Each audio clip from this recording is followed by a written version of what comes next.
Hello friends, welcome to my channel SK English classes. Friends, आज हम कक्षा 10 की अंग्रेजी की एक नई पोएम का अध्ययन करेंगे जिसका नाम है द बाल पोएम और इसके पोएट हैं जॉन बेरीमैन। तो चलते हैं सीधा हम अपनी पोएम पर। द बाल पोएम। द बाल का मतलब गेंद, पोएम मतलब कविता, यानी गेंद की कविता। द बाल, बाल मतलब गेंद, पोएम मतलब कविता, यानी गेंद की कविता। और इसके पोएट हैं जॉन बेरीमैन। तो हमारे पोएट का नाम है जॉन बेरीमैन और हमारे पाठ का नाम है द बाल पोएम, यानी गेंद की कविता। अब चलते हैं हम सीधा अपनी पहली पोएम पर। हमारी पोएम यहाँ से शुरू होती है। What is the boy now who has lost his ball? What is he to do? I saw it go merrily bouncing down the street, and then merrily over there it is in the water. यानी कवि कहते हैं कि वाट मतलब क्या, is है, the boy यानी उस लड़के को, नाउ मतलब अब, यानी अब उस लड़के को क्या है, यानी कहने का मतलब है यहाँ पर कि अब उस लड़के को क्या हो गया है। Who has lost his ball. Who has lost यानी जिसने खो दी है, हिज बॉल यानी अपनी गेंद, यानी जिसने अपनी गेंद खो दी है, यानी अब उस लड़के को क्या हो गया है जिसने अपनी गेंद खो दी है। What is he to do. What मतलब क्या, वाट क्या, इज ही मतलब क्या वह, टू डू यानी करने वाला है, यानी वह क्या करने वाला है या फिर वह क्या करने को है। आई सा इट गो।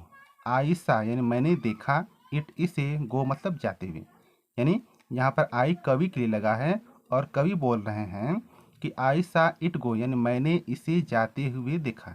इट मतलब किसे, यहाँ पर गेंद के लिए लगाया गया है इट, गो मतलब जाते हुए, यानी मैंने इसे जाते हुए देखा।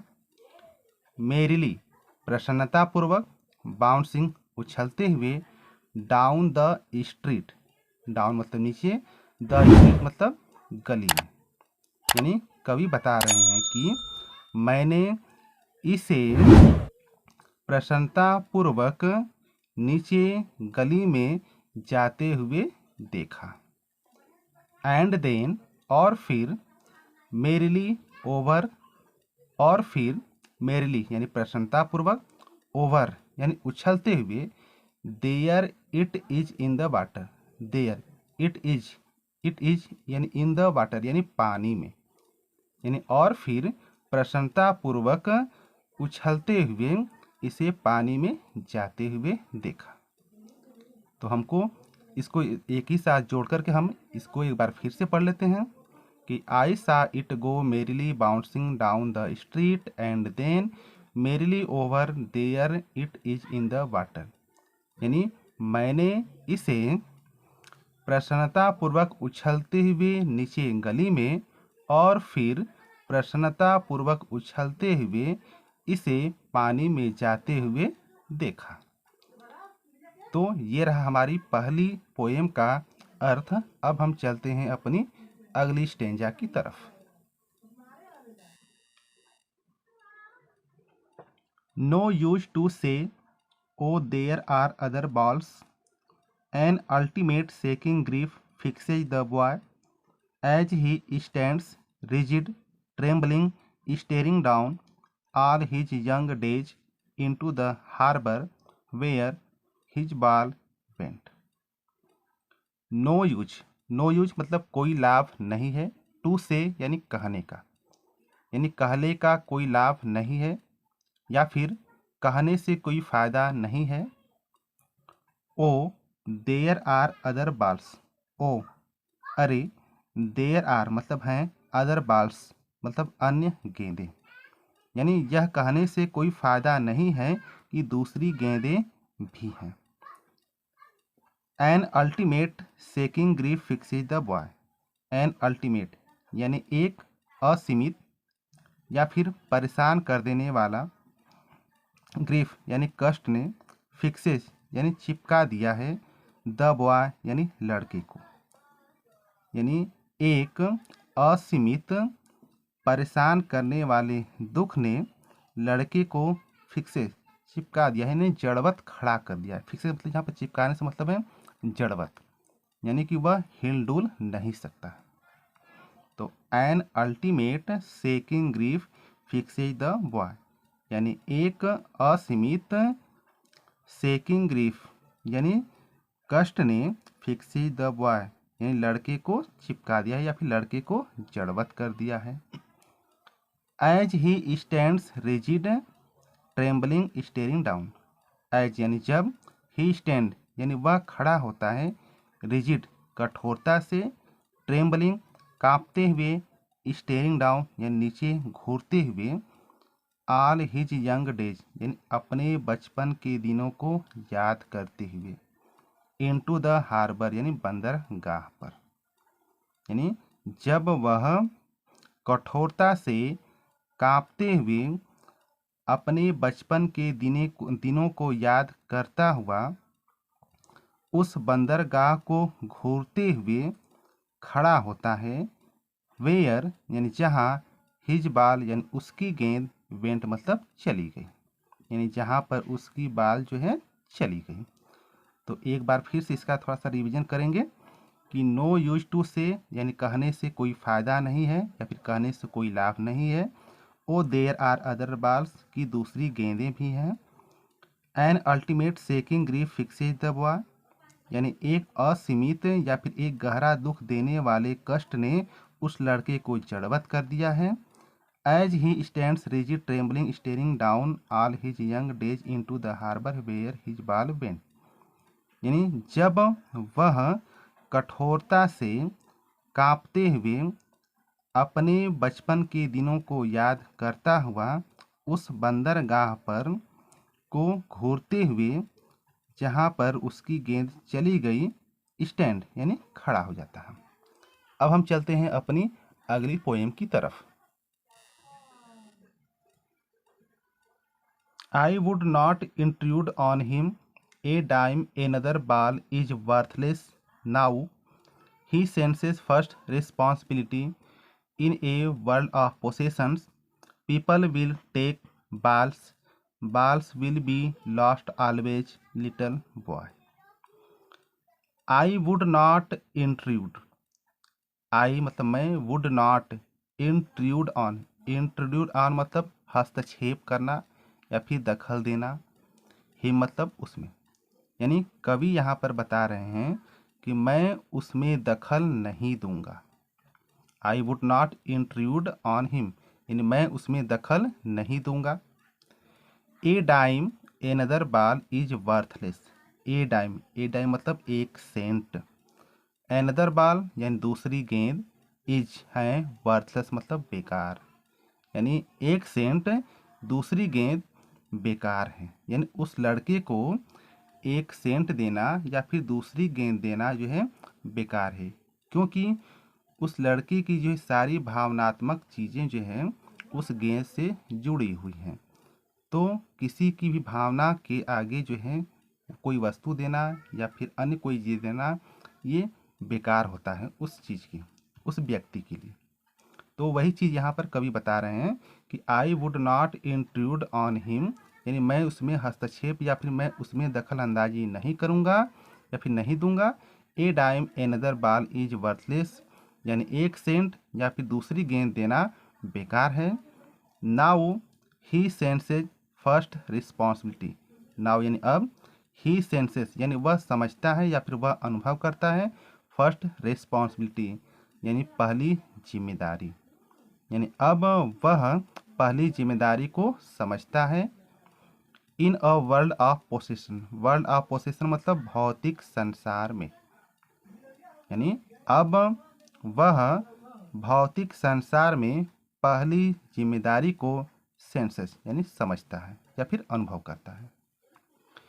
पीपल विल टेक बाल्स, पीपल यानी लोग, विल टेक मतलब लेते रहेंगे, टेक मतलब यहाँ पर लेना यानी खरीदना, यानी लोग गेंद खरीदते रहेंगे।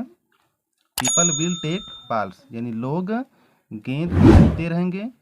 बाल विल बी लॉस्ट ऑलवेज, बाल यानी गेंद, विल बी लॉस्ट यानी खोती रहेंगी, ऑलवेज सदैव या फिर हमेशा, लिटिल बॉय यानी छोटे बच्चों के द्वारा या फिर छोटे लड़कों के द्वारा, यानी लोग गेंद खरीदते रहेंगे और गेंद सदैव छोटे बच्चों के द्वारा खोती रहेंगी। अब हम चलते हैं अपनी लास्ट स्टेंजा की तरफ।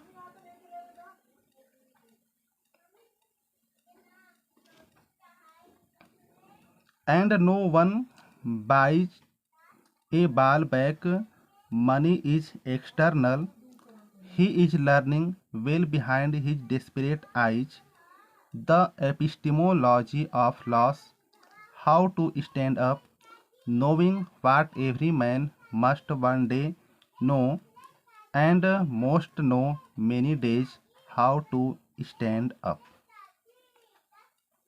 एंड और नो वन यानी कोई नहीं, बाइज मतलब खरीद सकता है, ए बाल यानी एक गेंद, बैक मतलब वापस, यानी और कोई नहीं वापस एक गेंद को खरीद सकता है। यानी कहने का मतलब है कि जो गेंद खो गई है या फिर जो गेंद चली गई है हम उसे वापस नहीं खरीद सकते हैं। हम खरीद सकते हैं लेकिन दूसरी नई गेंदें खरीद सकते हैं, उस गेंद को नहीं खरीद सकते हैं जो गेंद खो गई है। तो and no one buys a ball back यानी और कोई नहीं एक गेंद को वापस खरीद सकता है। मनी इज एक्सटर्नल, मनी यानी धन या फिर पैसा, इज है एक्सटर्नल मतलब बाहरी, यानी पैसा बाहरी चीज है या फिर पैसा बाहरी वस्तु है।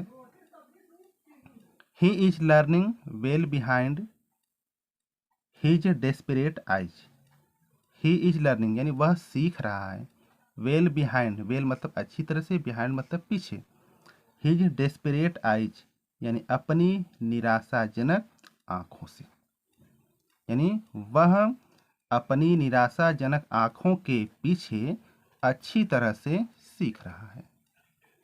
The epistemology of loss, the epistemology of loss, epistemology मतलब ज्ञान शास्त्र, ऑफ लॉस मतलब हानि या फिर खोने का, यानी खोने का ज्ञान शास्त्र।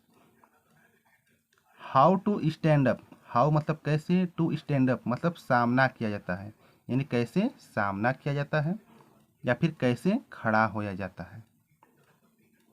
नोविंग मतलब यह जानते हुए, what every man must one day know, what की एवरी मैन यानी प्रत्येक व्यक्ति, मस्ट वन डे यानी अवश्य एक दिन, नो मतलब जान जाएंगे, यानी यह जानते हुए कि प्रत्येक व्यक्ति एक दिन अवश्य जान जाएंगे। And most know many days, and और मोस्ट नो यानी और बहुत से लोग, नो मतलब जानने में, मेनी डे यानी बहुत समय लगा देते हैं, यानी और बहुत से लोग इस चीज़ को जानने में समय लगा देते हैं या फिर बहुत ज़्यादा दिन लगा देते हैं। हाउ टू स्टैंड अप यानी कैसे परिस्थितियों से खड़ा हो जाता है या फिर कैसे परिस्थितियों का सामना किया जाता है। एक बार फिर से रिवीजन कर लेते हैं इसका कि and no one buys a ball back यानी और कोई नहीं गेंद को वापस खरीद सकता है। मनी इज एक्सटर्नल, धन बाहरी है या फिर पैसा बाहरी है। He is learning well behind he desperate eyes यानी वह अपनी निराशाजनक आँखों के पीछे अच्छी तरह से सीख रहा है। द एपिस्टेमोलॉजी ऑफ लॉस यानी खोने के ज्ञान शास्त्र को। हाउ टू स्टैंड अप यानी कैसे इसका सामना किया जाता है। नोविंग यानी यह जानते हुए कि every man must one day know ये हर व्यक्ति एक दिन अवश्य जान जाएंगे। And most know many days और बहुत से लोग इस चीज़ को जानने में अधिक दिन लगा देते हैं कि हाउ टू स्टैंड अप यानी कैसे परिस्थितियों का सामना किया जाता है। तो यहीं पर हमारा वीडियो लेक्चर समाप्त होता है। मिलते हैं एक नई चैप्टर में एक नए पोएम के साथ। तब तक के लिए नमस्कार, जय हिंद।